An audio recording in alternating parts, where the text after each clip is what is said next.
Hello বন্ধুরা, এখন কথা বলবো মোহনবাগানের ম্যাচ নিয়ে। 1 নম্বরেই শেষ করাই লক্ষ্য।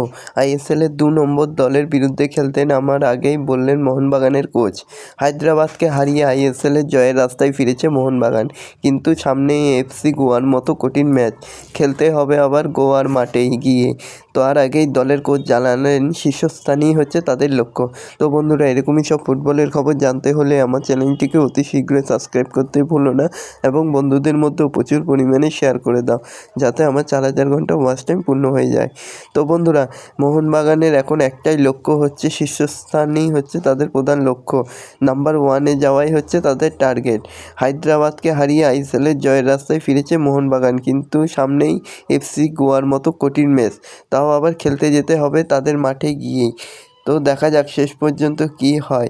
এদিকে তালিকায় 2য় স্থানে থাকা গোয়ার মতো শক্ত টিমকে হারাতে পারলেই তাহলেই মোহনবাগান 3 নম্বর থেকে সামনে এগিয়ে যেতে পারবে। এইটাই চাইছে কোচ, যাতে লিগে আগে চলে যেতে পারে। তাদের একটাই লক্ষ্য কোচের প্রতিটা ম্যাচে জেতা, কিন্তু ম্যাচে জিততে হলে প্রথম স্থানেই খেলতে পারবে, দ্বিতীয় বা তৃতীয় স্থানে থাকলে হবে না। তাদের প্রথম স্থানেই থাকতে হবে, যেখানে প্লে অফে খেলার সুযোগ পাবে, যা আগেই চিরিশত্রু ইস্টবেঙ্গল পেয়ে গেছে সেই সুযোগটা চ্যাম্পিয়ন লিগ খেলার। তো মোহনবাগানও চাইছে প্রতিটি ম্যাচ জিততে, তাদের 3 পয়েন্ট ঘরে নিয়ে আসতেই হবে। তাদের কোচ হাবাস বলেই দিয়েছে তাদের লক্ষ্য একটাই হচ্ছে শীর্ষস্থানে ওটা 1 নম্বরে থাকা। তো এরকমই সব ভিডিও পেতে হলে আমার চ্যানেলটিকে অতি শীঘ্রই লাইক, কমেন্ট, সাবস্ক্রাইব করতে ভুলো না।